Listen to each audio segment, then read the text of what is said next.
Hello दोस्तों, आज मैं बैठा हुआ हूँ वॉक्सवैगन टाइगून टॉप लाइन के अंदर और यहाँ पर आप देख रहे हैं इसका इंस्ट्रूमेंट क्लस्टर, इसका टच स्क्रीन सिस्टम और इसका स्टीयरिंग व्हील, जिसके ऊपर बहुत सारे कंट्रोल्स आपको दिखाई दे रहे होंगे। सारे कंट्रोल्स के बारे में आज मैं आपको बता दूंगा क्या क्या चीजें हैं।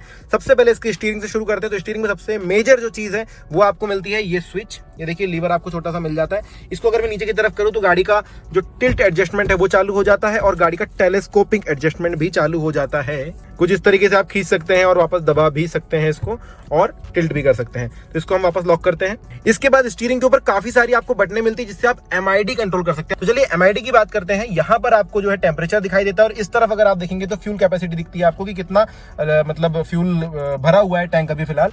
बीच के तरफ में आपको इस तरफ एक इन्फॉर्मेशन सिस्टम दिया है, इस तरफ एक इन्फॉर्मेशन क्लस्टर दिया हुआ है और बीच के अंदर आपको स्पीड मिलती है। अब इनको अगर चेंज करना है तो यहाँ पर आपको जो है बटनें दिखाई देगी। ये देखिए यहाँ पर दो प्रकार की बटनें दी गई है, इस तरफ के मेन्यू के लिए ये वाली और इस तरफ के मेन्यू के लिए ये वाली, और दोनों के वाइस वर्सा जो बैक होगा दिखाते हैं कैसे।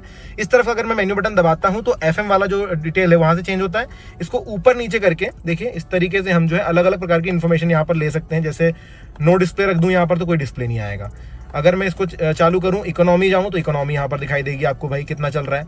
इसके अलावा नीचे की तरफ जाऊंगा, average economy, gear display, audio, ये सारी चीजें आपको यहाँ पर दिखाई देगी। भैया एफएम लगा हुआ है देखो। तो ये सारी चीजें आप यहाँ से कर सकते हैं और सेटिंग्स में भी जा सकते हैं यहाँ से कि भाई क्या क्या चीजें दिखाना है, ड्राइविंग डेटा दिखाना है कि इस तरफ या नहीं दिखाना है। ये सारी चीजें आप इस तरफ भी देख सकते हैं कैसे। इसको हम बैक करते हैं। बैक करने के लिए अब इस बटन का इस्तेमाल करूंगा, इसको दबाऊंगा, बैक आ जाएंगे। ये देखिए अब इसको एक और बार प्रेस करूंगा तो देख सकते हैं इस तरफ का जो है मेन्यू चालू हो जाता है। यहाँ पर भी settings, no display, driving data, average economy, distance and time, average speed, आपके ऊपर है दोनों में से क्या चीज कहाँ रखना है और क्या चीज किस तरफ रखना है। ये सारी चीजें आप यहाँ से जो है एडजस्ट कर सकते हैं। बैक आना है तो इस तरफ की बटन जो है काम करेगी और किसी भी सेटिंग को अगर चेंज करना है तो आप सिंपल ये दबाइए और उसके बाद आप जो है सेटिंग्स के अंदर जा सकते हैं। अभी फिलहाल जो इस गाड़ी में जो डिफॉल्ट आया हुआ है वो मैं आपको दिखा दूं तो यहाँ पर देखिए आपको इतनी सारी चीजें मिलती कि भाई टाइम कितना घंटा हो गया है, कितना किलोमीटर चली है इतने घंटे में और कितने किलोमीटर का एवरेज दिया है, कितना एवरेज स्पीड कितना रहा है सिंस जब से रिफ्यूल किया है उसके बाद की बात चल रही है कि 6 घंटे 40 मिनट टोटल गाड़ी चली है, 113 किलोमीटर चली वगैरह वगैरह वगैरह। नीचे की तरफ आपको दिखाएगा कि भाई डिस्टेंस टू एम्प्टी कितना है, कितने किलोमीटर के बाद आपको पेट्रोल डलाना पड़ेगा। नीचे में दिखा रहा है कि मैंने सीट बेल्ट नहीं लगाया हुआ है और इस तरफ आपको दिखाई देगा कि आपने हैंड ब्रेक जो है वो खींचा हुआ है और कितने किलोमीटर, कितने हजार किलोमीटर गाड़ी चल चुकी है वो आपको यहाँ पर दिखाई देता है। ये जो दो बटन दोस्तों ये सीख करने के लिए एक्चुअली अगले गाने पे जाने के लिए, पिछले गाने पे जाने के लिए है और आप एफएम भी चेंज कर सकते हो। देखेंगे अगर ध्यान से यहाँ पर जैसे बटन प्रेस करता हूँ अगला स्टेशन लग जाएगा, ये बटन प्रेस करता हूँ अगला पिछला स्टेशन लग जाएगा। फिर आती है बात बीच की, तो ये तो आपको पता है हॉर्न है, इसको बजाकर अभी हम लोगों को परेशान नहीं करते हैं। बहुत बड़ी जगह पर अभी हमें यहाँ पर देखते हैं, यहाँ पर कुछ बटनें हैं जैसे कि आप यहाँ पर देख रहे हैं क्रूज कंट्रोल दिख जाता है। इस बटन को प्रेस करके आप क्रूज चालू कर सकते हैं। अभी गाड़ी खड़ी है तो क्रूज करके मैं दिखा नहीं सकता। यहाँ पर आपको रिजर्व सेट करना मिल जाएगा। बीच में कैंसिल की बटन है। अगर आपको स्पीड प्लस माइनस करनी है तो दोनों बटनें आपके सामने दी गई है कि भाई आप स्पीड कम ज्यादा कर देना। नीचे की तरफ दोस्तों आपको यहाँ पर दो बटनें दिखाई देगी, ये है साउंड के लिए, आप साउंड कम ज्यादा कर सकते हैं इससे। तो ये सारी बटनें जो है स्टीयरिंग की खत्म हो जाती हैं। इसके पीछे आपको दो लीवर दिखाई देते हैं। एक लीवर इस तरफ है जो हेडलाइट्स के लिए है और इंडिकेटर के लिए। इस तरीके से आप इंडिकेटर चालू या बंद कर सकते हैं। देखिए अगर मैं इसको इस तरफ लेता हूँ इंडिकेटर चालू हो जाता है, उस तरफ लेता हूँ वो वाला इंडिकेटर चालू हो जाता है।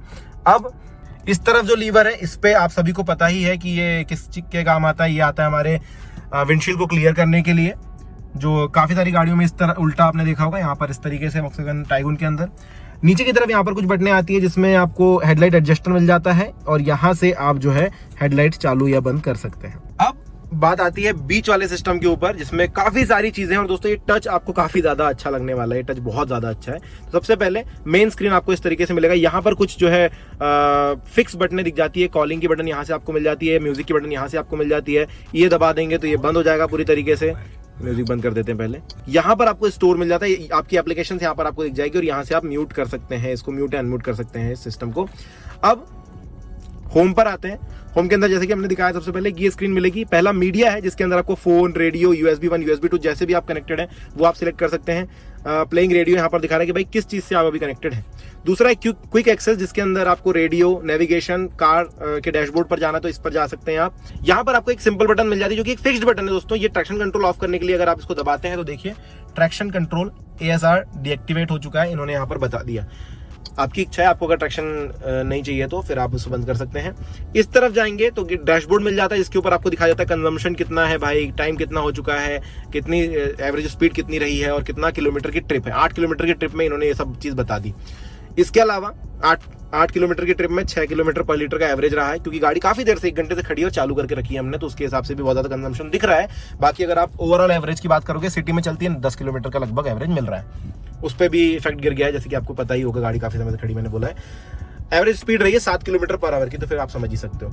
इधर व्हीकल स्टेटस नोटिफिकेशन आपको मिल जाता है, इस तरफ अगर जाएंगे तो वही योर एप्स का ऑप्शन मिल जाता है। आप टॉप राइट कॉर्नर में यहाँ पर टच करके जो है अपनी प्रोफाइल में जा सकते हैं। ओके, तो यहाँ पर आप अपना नेम वगैरह जो है एडिट कर सकते हैं, करना है तो वैले पार्किंग के लिए यहाँ से आप गाड़ी को सेट कर सकते हैं। अब यहाँ पर देखेंगे आप सेटिंग्स का ऑप्शन दिखाई दे रहा है। सेटिंग्स में अगर आप जाएंगे तो यहाँ पर बहुत सारी सेटिंग मिलती है। सबसे पहले क्विक सेटिंग आपको मिलेगी, स्क्रीन को ऑफ करना है, ऑन करना है, ऑन ऑफ हो गई। अब इसको चालू करने के लिए कहीं पर भी टच कीजिए, ये चालू हो जाती है। ऑडियो की सेटिंग करनी है, यहां पर जाएंगे हम। यहाँ पर काफी सारी सेटिंग्स आपको मिलती है, अलग अलग प्रकार की इक्वलाइजर यहाँ पर ऑलरेडी सेट हैं। आप चाहे तो अपने हिसाब से भी बेस, मिड और ट्रेबल को सेट कर सकते हैं। और ये देखिए, ये एक ऑप्शन मिल जाता है कि भाई कौन से स्पीकर ज्यादा आपको चाहिए। ड्राइवर साइड चाहिए तो ड्राइवर को यहाँ पर रख सकते हैं भाई, अब बाकी लोग जो है शांति में अपना काम कर सकते हैं। पीछे चाहिए तो पीछे वाले को सुना सकते हैं, अभी मेरी इच्छा नहीं है सुनने की तो पीछे वाले सुनते रहो। ये आप यहाँ से बैलेंस कर सकते हैं और ये बटन दबा करके जो है वापस बीच में आ जाएंगे। यहाँ से बैक हो जाता है। अगली सेटिंग आपको मिलेगी यहाँ से कनेक्ट की, तो एंड्रॉइड और एप्पल कारप्ले कनेक्ट करना यहाँ से आप कर सकते हैं। वाईफाई चालू करने के बाद फिर ये ब्राइटनेस का, ये मुझे काफी ज्यादा अच्छा लगा। सिर्फ एक बार सेटिंग का बटन आपको दबाना होता है और आप यहाँ पर मौजूद है कि आपको ब्राइटनेस सेट करने का ऑप्शन मिल जाता है। आप चाहे तो इस तरीके से ब्राइटनेस जो है सेट या अनसेट कर सकते हैं। अनसेट कैसे करोगे, हाँ। फिर आती प्रोफाइल के बाद, जो जब भी हमने देख ली, उसके बाद आता है लाइट्स। लाइट्स के अंदर जाएंगे तो ये देखिए यहाँ पर 2 प्रकार के ऑप्शन है। Light setting, interior lights, instrument cluster का लाइट और ambient lighting front. Instrument cluster का पैनल लाइटिंग कितना होना चाहिए वो यहाँ से आप सेट कर पाएंगे। इसको कम कर देते हैं और ज्यादा भी करके देख लेते हैं। तो ये अभी दिन है, इस वजह से ज्यादा समझ में नहीं आ रहा है हमें, वरना बहुत ज्यादा इफेक्ट आपको दिखाई देगा। एम्बिएंट लाइटिंग, यहाँ से आप उसका ब्राइटनेस कम या ज्यादा कर सकते हैं कितनी चाहिए। तो ये जो इससे है, यहाँ पर जो है एक लाइटिंग आपको दिखाई देती है, रात के समय में ज्यादा अच्छे से दिखाई देती है। फिलहाल आपको उतने अच्छे से क्लैरिटी नहीं मिल पाएगी। फिर नीचे की तरफ एक्सटीरियर लाइट्स है दोस्तों, जिनको आप सेट कर सकते हैं, जैसे कमिंग हो। अब देखिए फॉलो मी होम हेडलैम्प वाला सीन है ये।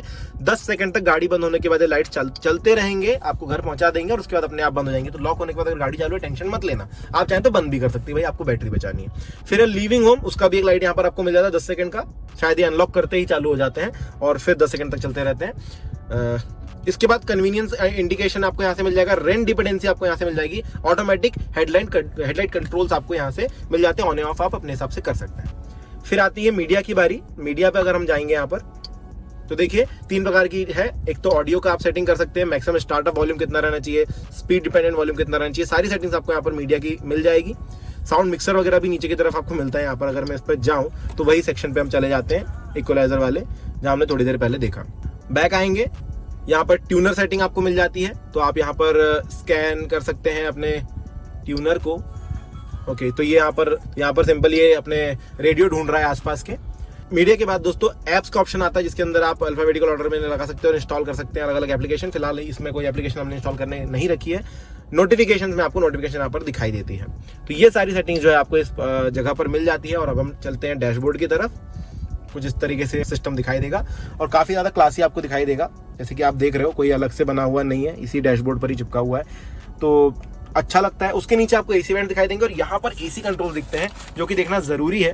अब आप एसी कंट्रोल्स में देख सकते हैं दोस्तों, सिंपल से यहाँ पर इन्फॉर्मेशन के लिए एक छोटा स्क्रीन दिया गया और बाकी पूरा टच कंट्रोल है। आपको अगर ये चाहिए, देखिए मैक्सिमम मैंने चालू कर दिया है यहाँ पर। अगर आपको यही फैन स्पीड जो बढ़ चुकी है इसको कम करना है तो आप यहाँ पर देखेंगे और इस तरीके से कम करेंगे। ये स्लाइडर यहाँ पर दिया हुआ है, कोई फिजिकल स्लाइडर नहीं है, सिर्फ आपको उंगली यहाँ से खींचनी है इस तरीके से।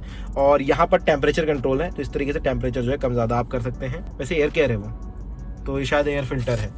ओके, ऊपर की तरफ आपको ये 2 बटनें दिखाई दे रही होगी। एक ये है जो ड्राइवर साइड के लिए सीट वेंटिलेशन का काम करती है, इसको चालू कर सकते हैं तो आप पीठ में ठंडी ठंडी हवा पाएंगे। और इस तरफ से को ड्राइवर साइड पे कर सकते हैं।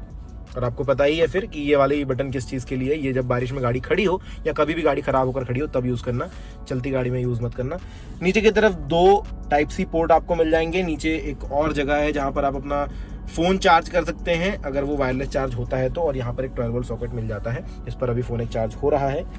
और यहाँ पर आपको स्टार्ट स्टॉप बटन मिलती है दोस्तों गाड़ी की। अगर मैं दिखाना चाहूँ अच्छे से देख सकते हैं, तो आपको यहाँ पर कोई फिजिकल की लगाकर घुमाने की जरूरत नहीं है, या फिर यहाँ पर कोई बटन नहीं मिलेगी, आपको बटन यहाँ पर मिलती है। तो ये था दोस्तों पूरा टाइगुन के बारे में, पूरा इंस्ट्रूमेंट क्लस्टर और टच स्क्रीन सिस्टम का। इसके अलावा कोई क्वेश्चन है तो आप कमेंट सेक्शन में पूछ लेना।